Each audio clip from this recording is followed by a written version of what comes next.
छत्रपती शिवाजी महाराजांना विनम्र अभिवादन करून सन्माननीय व्यासपीठावरील सन्माननीय व्यक्ती, नाव सगळ्यांचं घेत नाही, कारण सगळ्यांनी आपल्या नावाप्रमाणे जरी वागण्याचा प्रयत्न केला तर त्याचं आयुष्य सफल होईल. कारण नाव खूप काही असतं आणि त्याच्या विरोधात चालतं. आपण ज्या पदावर आहो त्या पदाला न्याय जगलो, भाषणाला पण खूप मेहनत होती बरोबर, पण वागताना आपण जर तसं वागत नसू तर त्याला काही अर्थ राहत नाही. ज्या पदावर ईश्वराने आपल्याला बसवलंय त्या पदाला जर आपण न्याय देऊ शकलो नाही तर आपल्या जीवनाला काही अर्थ राहत नाही आणि त्याची फळ आपल्याला भोगावीच लागतात, मग तो कोणीही असला तरी. म्हणून कर्म चांगले असावेत असं मला वाटतं. हजारो राजे होऊन गेले, पण आपण छत्रपती शिवाजी महाराजांची जयंती का करतोय, त्यांचीच पुण्यतिथी का करतोय, त्यांच्यासारखं वागण्याचा प्रयत्न का करतोय आणि जगण्याचा प्रयत्न का करतोय, हा विचार करण्याचा मुद्दा आहे. शिवाजी महाराजांसारखा कॉमन सेन्स आपल्यामध्ये असला पाहिजे. बघा, शिवाजी महाराज जे जीवन जगले आपल्याला माहितीये. 18 पगड लोकांना घेऊन ते 7 घेऊन चालले. त्यांच्यासोबत जगणारे, त्यांच्यासोबत वागणारे, लढणारे सगळे मावळे. मावळे म्हणजे मामा, मामा म्हणजे अगदी जिव्हाळ्याचा विषय. आपण जे कोणालाच बोलू शकत नाही ते मामाला सांगतो, तसे ते शिवाजी महाराजांचे मावळे. तिथं त्यांनी जात पात भेदभाव असं काहीच विचार नाही केला. आणि एका जिजाऊंनी सांगितलं की स्वराज्य झालं पाहिजे, स्वराज्याची निर्मिती झाली पाहिजे. स्वराज्य म्हणजे काय तर स्वाभिमान, स्वराज्य म्हणजे काय तर अभिमान. बघा, स्वाभिमान, अभिमान, मान, सन्मान या सगळ्या गोष्टीतून आपण स्वराज्याची निर्मिती करतोय याचं शिवाजी महाराजांना भान होतं आणि ते स्वराज्य आजही टिकून आहे आणि आपण टिकवण्याचा प्रयत्नही करतोय. त्याचं कारण काय हे जरी आपण विचार केला तर खूप काही या जयंतीतून आपण साध्य केलंय, आपल्या या जयंतीचं सार्थक झालंय असं आपण म्हणू. शिवाजी महाराजांच्या काळातल्या बऱ्याच गोष्टी तुम्ही वाचल्या असतील, ऐकल्या असतील आणि तसं जगण्याचा प्रयत्नही केला असेल कदाचित. आजच्या तरुणांना तर खूप शिवाजी महाराजांचं असं एक जोश आहे, पॅशन आहे, त्यांच्यासारखी जगण्याची त्यांची जी धडपड आहे. परंतु होते काय माहितीये का, मुळात फक्त जोश आहे, होश नाही. लक्षात घ्या, कुठलंही काम करत असताना जोश सोबत होश असणं, आपण काय करतोय याची जाणीव जर झाली तर त्यांचे जे विचार आहेत ते आपण विचार आजही जगतोय आणि त्या स्वराज्याचं संरक्षण करण्याची जबाबदारी जी आपल्यावर आहे ते आपण पूर्ण करतोय असं म्हणू. आज तुमच्याकडे सीसीटीव्ही कॅमेरे लावले, खूप आनंद झाला, पण सीसीटीव्ही कॅमेऱ्यातून बी बरंच काही घडत असतं आणि घडवून आणलं जातं हे लक्षात असू द्या. आज सरांनी सांगितले तुम्हाला की प्रत्येक बिल्डिंगला लावा, पण मी त्याच्याही पुढे जाऊन सांगते की एक उंच असा मोठा खांब बसवा तुम्ही आणि त्याच्यावरती सौर ऊर्जेवर चालणारा कॅमेरा बसवा. लक्षात घ्या, आणि ते सगळीकडे फिरतं. जिथं कुठं तुम्हाला सेन्सिटिव्ह वातावरण असेल तिथं बरोबर जाणार, त्याचं सायरन ही वाजणार. सायरन वाजल्यामुळे तुम्ही सगळे जागरूक होणार की काहीतरी घडते. दुसरी गोष्ट, तुम्ही तुमच्या फोनवरनं तिथं बोलू शकता, कोण आहे रे कॉलनीमध्ये आलेलं, त्याचा आवाज सगळीकडे जातोय. हे तुम्ही करा, कारण माझ्या शेतात आहे तशा प्रकारचा कॅमेरा आणि स्वस्त आहे याच्याही पेक्षा. म्हणून असे 1-2 जरी तुम्ही कॅमेरे लावलात तर तुम्हाला प्रत्येक बिल्डिंगवर कॅमेरा लावायची गरज पडणार नाही. दुसरी गोष्ट, मी शिवाजी महाराजांच्या कॉमन सेन्सची गोष्ट बोलत होते. कॉमन सेन्स म्हणजे काय की सगळ्या घटनेचा माणसाच्या दृष्टिकोनातून, मानवीय दृष्टिकोनातून विचार करून त्याची पूर्तता करणे आणि त्याचा गाजावाजा करणे, त्याचा सत्कार करणे, जेणेकरून ह्या गोष्टी सगळ्या जनसामान्यामध्ये रुजल्या गेल्या पाहिजेत. तुम्ही हिरकणीची गोष्ट ऐकली असेल लहानपणापासूनच. चिमुकल्यानो, ए पिल्ल्यानो, इकडे इकडे इकडे इकडे इकडे इकडे, आपण नंतर खूप गोंधळ घालू तिकडं, चालते. तर हिरकणी मला माहित आहे का, तुम्हाला माहित आहे का, रायगडावरती असा नियम होता की सूर्य मावळल्यानंतर गेट सगळे बंद व्हायचे, दरवाजे गडावरचे, आणि सूर्य उगवला की उघडले जायचे. मग जे कोणी येत, कारण गडावरती फक्त महाराज राहत होते का किंवा राजे राहत होते का, नाही, तर त्यांचे सैनिक, त्यांचे सगळे अधिकारी आणि एक गावच असायचा गड म्हणजे, त्या तटबंदीच्या आत.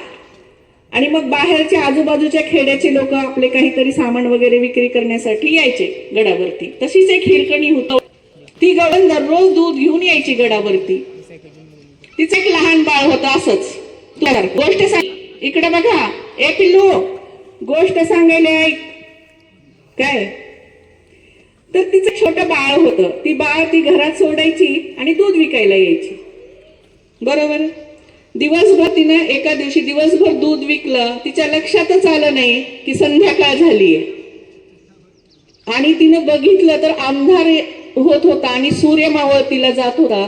ती झपझप पाऊल टाकत, आपलं कसं गेट आहे तिथपर्यंत सूर्य काय झाला, मावळला. आणि मग काय नियम होता, सूर्य मावळला की गडाची दारं बंद. तिचं बाळ कुठं, घरी. आणि आईला इतकी आठवण आली, आता माझं बाळ रडत असेल, माझं बाळ माझी आठवण काढत असेल, माझ्या बाळाला भूक लागली असेल, मी तर गडावर सगळ्यांना दूध दिले पण माझ्या बाळाचं काय. ती गेली तर गेट बंद. राजाचा आदेश होता गेट उघडायचा का कधी, सकाळीच सूर्य उगवल्यावर. तिनं खूप विनंती केली पण गेट उघडले तर कायदा होता. ती परेशान झाली, गडावर फिरू लागली वेड्यासारखं, कुठून जाता येईल का. तिथं एक कडा होती डोंगराची उंच, बुरुज. ते बघितलं तिनं, खाली वाकलं, थोडे कपाऱ्या वगैरे दिसले. कपारी माहित आहेत का, असे दगड असतात, पकडता येतं त्याला. तिनं ते बघितलं आणि विचार केला की सगळे इकडे तिकडे गेले शिपाई की आपण या कड्यावरनं खाली उतरायचं. बघा पिल्ला, तुमची आई पण एवढं प्रेम करते ना तुमच्यावर, मग तुम्ही पण करायला पाहिजे की नाही. खूप सारं प्रेम आईवर है की नाही. आणि मग ती आई संध्याकाळच्या वेळेस, रात्रीच्या वेळेस जेव्हा सगळं सामसूम झालं, ती त्या कपारीवरनं उतरायला तिनं सुरुवात केलं. कपारीवर हात ठेवून ते बुरुज तिने शेवटी ती बुरुजाच्या खाली आली आणि धावत तिनं बघितलंही नाही की ती उंच आहे. खरं तर ते आपण विचार पण नाही करू शकत. समजा ह्या बिल्डिंगवर जायचं आहे आणि ह्याच्या पायऱ्याचं बंद केलं, उतरते दरवाजा आणि उतरायचंच आहे खाली, तर कसं उतरावं लागेल त्या खिडक्यावरून. पण ते सगळ्यांना शक्य आहे का, नाही. तिलाही झालं नसतं जर बाळ घरी नसतं तर, कारण आईसाठी बाळ अतिशय महत्वाचं असतं. आणि तिनं ते कडा उतरली, तिनं ते बुरुज उतरला आणि धावत पळत ती आपल्या बाळाकडं गेली. एकाने बघितलं ते, ती धावताना एका शिपायानी. त्यांना माहित होतं ही धावणारी ती महिला म्हणजे तीच आहे, कारण तिनं ज्या कोपऱ्यात गडावर बसली होती तिथं ती नव्हती. आणि दुसऱ्या दिवशी आता त्या कायद्याच्या नजरेत तिनं गुन्हेगार ठरली आहे ना बाळानं. का बरं, कारण बाहेर जायचं नव्हतं, पण गेली की नाही ती. आणि मग तिला महाराजांसमोर हजर केलं, जसं आपण शाळेतून पडून जातो की नाही कधी. आणि मग आपल्याला कुठं हजर केलं जातं, मॅडम समोर, है की नाही. तसं ती पळून गेलती. आणि मग त्यांना त्या महिलेला शिवाजी महाराजांसमोर हजर केलं. आणि मग काय झालं, काय केलं असेल शिवाजी महाराजांनी, शिक्षा दिली असती ना. का तर नियम काय आहे, रात्रीचं गडाच्या बाहेर जायचं नाही. पण शिवाजी महाराजांनी तिच्यावर बाळ होतं आणि ती अतिशय अशी शांत मुद्रेत उभी राहिली होती अपराध भावनेनं. तिला माहित होतं आता आपल्याला काय मिळणार, शिक्षा. शिवाजी महाराजांनी बघितलंय आणि तिच्यामध्ये त्यांना जिजाऊ दिसल्या, त्यांच्यावर प्रेम करणाऱ्या. त्यांना प्रत्येक आई दिसली, प्राण्यातली सुद्धा. गाय सुद्धा कसं पळत जाते संध्याकाळी बाळाकडे, त्याच्या वासराकडे. आणि कितीही तिला बांधून ठेवलं तर ती दोरी तोडून पळून जात असते. आणि मग शिवाजी महाराजांनी काय केलं माहितीये का, तिचा सत्कार केला, खना नारळाची ओटी भरली आणि ज्या बुरुजावरनं ती खाली उतरली त्याला हिरकणी नाव दिलं, जे त्या गवळणीचं नाव होतं. बघा, कायदा मोडला, वाईटसाठी मोडला का, चोरी करून पळाली का, ती काही गुन्हा करून पळाली का, तर नाही. त्याला काय केलं, आपल्या बाळासाठी एवढी मोठी झेप घेतली. आणि हा कॉमन सेन्स आहे, याला पदाचा खरावर म्हणतात. आपल्याला सांगणारे बरेच कायदा मोडला, कायदा पण कशासाठी मोडला हे पाहणं सुद्धा गरजेचं असतं आणि त्या अनुषंगाने कारवाई होणं गरजेचं असतं. त्याचबरोबर आपण आता एक खूप छान तुम्ही सांगितलात की एक मुस्लिम महिला हिंदू मराठा म्हणेन मी, हिंदू म्हणत नाही, कारण हिंदूची आता भीती वाटायला लागली. आपण राम राम सहज म्हणतो आहे की नाही, राम राम म्हणल्यावर आम्ही वालेकुम सलाम म्हणत नाही, कुणीच म्हणत नाही, कारण आपल्या नसा नसा धुनलेलं आहे ते. सर्व धर्म समभाव. आम्ही जन्मल्यापासून आमच्या पूर्वजापासून आम्ही एकमेकांना समजून घेत आलोय. आमचं राम म्हणलं की आम्ही रामच म्हणतो, आम्ही असं म्हणत नाही का बरं. पण तो जय श्रीराम हे जे झालंय आता भीती वाटायला लागली की या जय श्रीरामामध्ये रामाचं नाव घेऊन जे काही घडायला लागले समाजामध्ये ते अतिशय करण्यासारखं आहे. आणि सगळ्याला जर आपल्याला आळा घालायचा असेल तर हे शिवाजी महाराजांचे मावळेच करू शकतात हे त्या गोष्टीतून सिद्ध झालेलं आहे. कारण राजे म्हणलं की त्यांच्या जगण्याची शैली आपल्या समोर येते. त्याचाच एक किस्सा आहे. आणखीन एक गोष्ट सांगते पिल्ल्यानो, ए चिमुकल्यानो, इकडे इकडे इकडं. आज गोष्ट ऐकायची आहे माझी. आणखीन एक गोष्ट, लहान आहेत म्हणूनच त्यांच्याशी बोलायचं असेल, आपल्यामध्ये सामील करायचे. त्यांनाही कळायला पाहिजे की ते आमच्यासाठी पण आहे. नाहीतर त्यांना वाटतं मोठ्यांचंच काय चालू आहे की आपण कशाला ऐकायचंय. तर एक पाटील होता, एक माणूस खूप आगाव, खूप महिलांना त्रास द्यायचा, है की नाही. आपल्याला पण कोण कोण त्रास देतं बघा, है की नाही. शाळेत वगैरे जातात, ए पोरी कुठं चाललीस असं म्हणलं तरी आपल्याला भीती वाटते की नाही. तर असाच एक पाटील होता. तो सगळ्यांना त्रास द्यायचा महिलांना. आणि आज अशी झाली की एका महिलेवरती त्याने बलात्कार केला आणि ते महाराजांच्या समोर आलं. तर महाराजांनी त्याला चौरंगा केला. चौरंगा म्हणजे काय, हात पाय सगळं छाटायचं आणि चौरंगासारखं त्याला चपटं करून टाकायचं. आलं का लक्षात. एवढी मोठी शिक्षा दिली. एवढी शिक्षा देऊन ते थांबले का, नाही. तर दररोज त्याला चौकात आणून बसवायचे. का बरं, का बरं, कारण पुन्हा असा गुन्हा कोणीच नाही करायला पाहिजे. मारलं असतं तर त्याच्यासोबत संपलं असतं ना सगळं. पण लोकांना लक्षात राहिलं असतं का ते, त्याला फाशी दिली असती किंवा त्याच्या मुंडक्या छाटलं असतं तर काहीच त्याचं हे झालं नसतं, त्याची गर्दन मारून काय सिद्ध झालं नसतं. परंतु त्यांनी अशी शिक्षा दिली की त्याच्याकडे बघून इतरांनी हा गुन्हा नाही केला पाहिजे. तर असा प्रसंग, अशा घटना घडवायची आता परत वेळ येते का. कारण महिलांसाठी अतिशय बिकट वातावरण परत तयार झालेलं आहे. परत आपण सनातन धर्माकडे चाललोय का. सनातन धर्म म्हणजे वाईट धर्म नाही, बऱ्याच गोष्टी त्याच्यातल्या चांगल्या पण आहेत. पण आपल्याकडे जास्तीत जास्त ज्या वाईट गोष्टी आहेत त्याला वर कसं आणायचं. आणि महिलांचं स्थान होतं शूद्राहून अतिशूद्र. वर्णव्यवस्था होती आपल्याकडं. सगळ्यात वर उच्च स्तरावर ब्राह्मण होते, त्यानंतर क्षत्रिय होते आणि शूद्र. शूद्र म्हणजे ती एक गोष्ट आहे त्यांनी सांगितलेली की बाबा एक युग पुरुष होता. मला माहित नाही कोण कुठल्या जातीचा आहे, मला काहीच माहित नाही. मी एक सांगते की घड कसं आलंय आपल्याकडं की एक युग पुरुष होते ब्रह्मा. त्यांच्या बुद्धीतून जे जन्माला आले डोक्यातून ते म्हणजे ब्राह्मण. त्या ब्राह्मणांना संस्कृत शिकवण्याचा, वेद सांगण्याचा आणि सगळ्या जगाला शिक्षण देण्याचा अधिकार होता. त्यानंतर त्या युग पुरुषाच्या बाहूतून जे जन्मले ते क्षत्रिय. त्यांनी राज्यकर्ते बनायचं, युद्धाचं, शस्त्राचं, अस्त्राचं शिक्षण घ्यायचं आणि सगळ्यांचं संरक्षण करायचं. कारण ते बाहूतून जन्मले, शक्तीचं प्रतीक आहे भाऊ. त्यानंतर पोटातून जे जन्मले ते वैश्य. वैश्य म्हणजे व्यापारी. त्यांनी पोटा पाण्याची व्यवस्था करायची, व्यापार वगैरे करायचा. आणि त्याच्या पायातून जे जन्मले ते शूद्र, जे आपण बहुजन आहेत. आपली अवस्था, आपल्याला शिक्षणाची संधी नाही, आपल्याला यावरच्या लोकांची सगळ्यांची सेवा करायची, त्यांचं मलमूत्र उचलायचं. अगदी चालताना सुद्धा आपल्या पावलाच्या खुणावर त्यांचे पावलं पडू नयेत आणि ते पडल्यानंतर ते अपवित्र होतात असं ते म्हणायचे. म्हणून आपल्या पाठीला एक खराटा असायचा बांधलेला. अशा अवस्थेतून आपण गेलो आणि मग महिला शूद्राहून अतिशूद्र.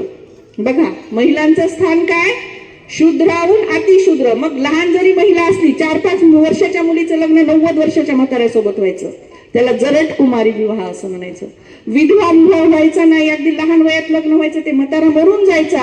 आणि त्या मुलीनं आपला हिस्सा मागू नये, आपला अधिकार मागू नये म्हणून तिला सती त्या नवऱ्यासोबत जाळून टाकायचं. समजा कोणाचे सेम वयात जरी लग्न झाले असले तर वेगवेगळे आजार व्हायचे, रोगराई पसरायची आणि त्या रोगराईतून बरेच मुलं मरायचे. अशा लहान लेकरांना सुद्धा ते सती घालायचे किंवा मग त्यांना केश वपन विद्रूप करून त्यांना एका कोपऱ्यात डांबलं जायचं. अशी अवस्था आणि व्यवस्था या समाजाची होती. आणि आपल्याला आभार मानावं लागेल महात्मा ज्योतिबा फुलेंचं, सावित्रीबाई फुलेंचं आणि डॉक्टर बाबासाहेब आंबेडकरांचं की त्यांनी आपल्याला ही व्यवस्था आज करून दिली, खूप सारा त्रास सहन करून. महिलांची परिस्थिती आज भी काही बदललेली नाही. आजही पुरुष प्रधान व्यवस्था काही प्रमाणात आपल्या समाजामध्ये आहे, आपल्याला मान्यच करावं लागेल. आणि मग या व्यवस्थेशी लढताना जो संघर्ष त्या सावित्रीनं केला त्या काळात 18व्या शतकात, तो संघर्ष आजही करावा लागतो हे मी अनुभवते, याच देही आणि याच डोळा. पोलीस यंत्रणेला आपण खूप घाबरत असतो, घाबरायलाही पाहिजे, पण कधी ती व्यवस्था न्यायपूर्ण पद्धतीनं कार्य करत असेल तर, नाहीतर त्याचा बिमोड करण्याची क्षमता सुद्धा आपल्यामध्ये असली पाहिजे.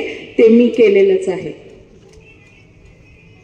आणि हे करायचंय तुम्हाला प्रत्येकाला. त्यासाठी पण तुम्ही सत्य असलं पाहिजे. आपण म्हणतो ना हे कलियुग आहे आणि इथं सत्याचा विजय होत नाही असंच म्हणतो ना आपण, पण मी तुम्हाला सांगते सत्ययुग कधी होतं?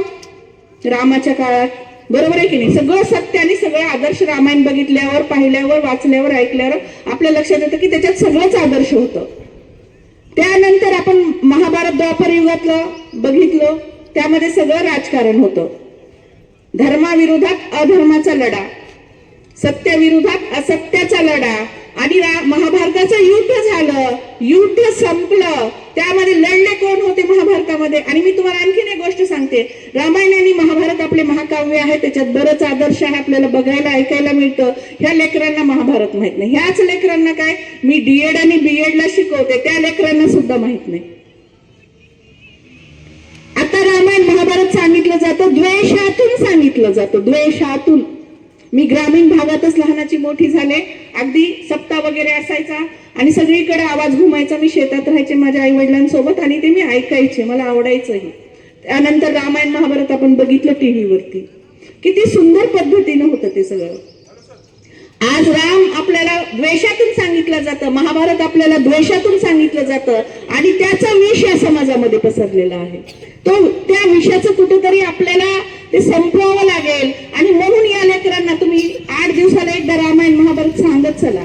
जसं आज सांगायला आज ही व्यवस्था केली, एक माईक सिस्टीम पण तुम्ही कायमची ठेवा आणि तुम्ही सांगत चला. संस्कार बघा, लहानपणापासून संस्कार द्या लेकरांना, जेणेकरून आजकालचं वातावरण तर बघायला लागलं, मोबाईल सगळ्यांच्या हातात आहे. अगदी 8 महिन्याच्या मुलग्याला पण ते स्किप करायचं करतोय ऍड, तो युट्यूब बघत असताना स्किप करतोय असं करून. एवढं म्हणजे एवढे हुशार पिढी तुमच्या समोर आहे, फक्त त्याला वळण देण्याचं काम तुम्हाला करायचंय. आता बरेच लोक रिटायर झालेले आहेत इथं, बरोबर आहे. त्यांनी 8 दिवसाला प्रत्येक एकाने एक अध्याय सांगायचा आहे आणि गोष्टीच्या रूपात सांगा, हे लेकरांना कळायला पाहिजे, अगदी करमणुकीच्या पद्धतीनं. कारण गोष्ट सांगण्याचे आता प्रकार राहिला नाही. तो अगोदर आम्ही आजीला गोष्ट सांगितल्याशिवाय आजीनं झोपत नव्हतो, तसं काहीतरी सुरू करा. त्याच्यासाठी एक ठरवा की लेकरांच्या हातात मोबाईल द्यायचा नाही आणि तुम्ही हे संस्कार घडवा. तर एवढ्या सुंदर संस्कृतीमध्ये आपण वाढतो. धर्मनिरपेक्षता आपल्या संविधानानं सांगितलं, आपण जगतोही. आपला धर्म आपण आपल्या चौकटीच्या आत ठेवून बाहेर पडतो एक भारतीय म्हणून. तर ह्या सगळ्या गोष्टी जर आपण आपल्या मुलांना आजपासून रुजवल्या, रामायण तर मी द्वापर युग सांगत होते तुम्हाला, युद्ध संपलं, चुलत भावामध्ये ते युद्ध होतं आणि नरसंहार झाला. 16 सहस्त्र होनी सैन्य होतं. कोणाकडून? कौरवाकडून. आणि पांडवाकडून कोण होते? श्रीकृष्ण, बरोबर आहे. युद्धात लढाई जिंकली कोण? युद्ध कोण जिंकलं? पांडवांनी. मग हा सगळा नरसंहार बघून श्रीकृष्ण म्हणाले की आता मी अवतार घेणार नाही, मी आता जन्म घेणार नाही. धर्मराज म्हणले मग आता ह्या जगाचं कसं व्हावं, ह्या सृष्टीचं कसं व्हावं, याच्यावर थोडासा विचार करा. तेव्हा श्रीकृष्ण म्हणाले होते, जो सत्ययुगातल्या रामा इतकं सत्य असेल, जो द्वापर युगातल्या अर्जुना इतका वीर धुरंधर असेल की असत्याच्या विरोधात आपल्या आपत सौकियावर सोबत सुद्धा युद्ध करायची, शस्त्र उचलायची क्षमता ज्याच्या सोबत असेल, त्याचा सारथी हा कृष्णच असेल आणि विजय सत्याचाच असेल. ते मी अनुभवलंय, मी स्वतः अनुभवलंय. सर सांगतील तुम्हाला, ते साक्षीदार आहेत. गेले सानप साहेब तेही साक्षीदार होते. अगदी पियायला मारण्याचं सुद्धा धाडस आहे, मी मारले सुद्धा, घाबरले नाही मी. कारण सगळ्यात जास्त घाबरतं कशाला माणूस? मरणाला. आणि मरण अटळ आहे ना, माहित आहे ना. सगळे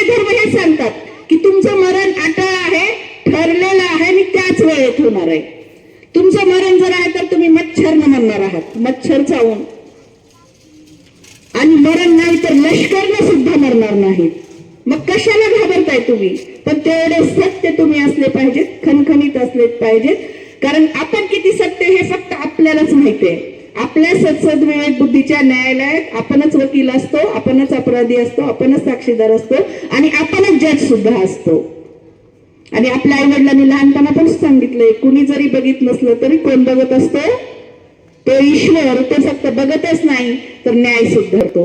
आणि मग ज्या शिवाजी महाराजांचा काहीच वारसा नव्हता, बरोबर आहे की नाही, राजकीय, जे दुसऱ्याच्या इथं काम करत होते, त्या शिवाजी महाराजांनी असा वारसा निर्माण केलाय की हे जग जोपर्यंत संपणार नाही तोपर्यंत त्यांचा वारसा चालू राहणार आहे. कारण त्यांनी ह्या सत्याचाच विजय केलेला.